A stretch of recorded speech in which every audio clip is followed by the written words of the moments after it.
misalkan 33, jadi kita tambahi, kita lihat 55 dulu baru ke 77 teman-teman. Assalamualaikum warahmatullahi wabarakatuh. Halo teman-teman, ketemu lagi dengan caraku 55. Kali ini saya akan membahas yaitu birahi murai batu harus lebih tinggi daripada emosi. Pada pembahasan kali ini yaitu tentang burung yang emosinya lebih tinggi, itu akan cenderung burungnya yaitu nampar jeruji, burung akan mudah mengejar lawan, dan burung biasanya ini bunyinya ngukluk teman-teman, banyak loncat-loncat, dan burung kurang agresif, dan kicauannya pun biasanya terlalu tipis. Tetapi tipis di sini bukan tipisnya birahi yang sujud seperti itu teman-teman. Emang volumenya kurang keras, karena pada pembentukan pada burung murai batu ini sangat penting antara birahi dan emosi itu harus stabil. Kalau emosi kurang juga kurang bagus, tapi emosi birahinya kurang juga kurang bagus. Khususnya terjadi pada burung yang kurang birahi, yaitu burung tipe panas. Kebanyakan burung tipe panas atau vektor tinggi ini kebanyakan cenderung tretekannya yang keras, tetapi tidak ngeplong, kurang ngeplong, dan burung cenderung apa ya istilahnya, bulunya burung kurang sisat atau kurang rapat teman-teman.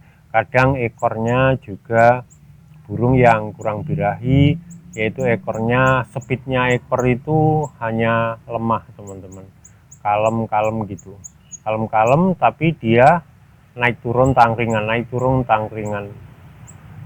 Untuk khusus burung tipe vektor tinggi memang agak sulit gampang teman-teman. Sama juga dengan halnya tipe dingin. Sebenarnya setiap burung itu memang mempunyai karakter sendiri-sendiri. Pada burung yang kurang birahi, tentu kita harus merawatnya gimana. Burung ini sudah vektor tinggi, tentu pada burung akan cenderung emosinya tinggi, tetapi birahinya kurang. Pola yang harus kita lakukan yaitu mulai dari penjemuran. Penjemuran usahakan jangan terlalu lama, misalkan 30 menit itu sudah cukup. Senin sampai Kamis itu juga bisa.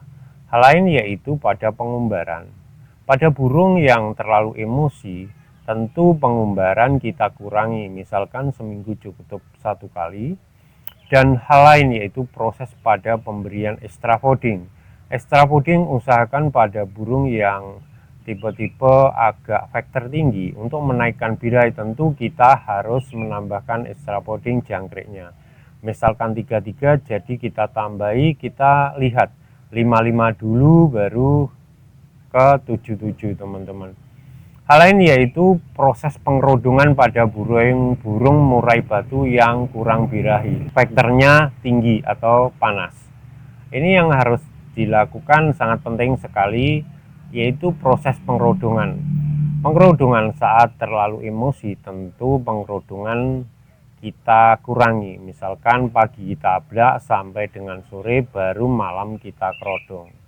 Jika sudah mendekati lomba, baru kita full 3 hari kita kerodong, hanya membuka saat pemberian pakan teman-teman. Jadi untuk burung pengerodongan juga penting. Untuk mandi, jika burung vektor tinggi, tentu untuk menaikkan birahinya itu proses mandinya kita tambah. Misalkan seminggu sekali, jadi kita tambahi 2 hari sekali atau 3 hari sekali kita mandikan teman-teman. Jadi proses pengerodongan ini juga sangat penting, mandi juga sangat penting, dan extra fooding pemberian ini juga sangat penting. Jadi intinya di situ teman-teman, birahinya kurang tetapi emosinya tinggi, tentu pada burung ya nggak karu-karuan saat tampil di lomba. Ini harus disesuaikan teman-teman.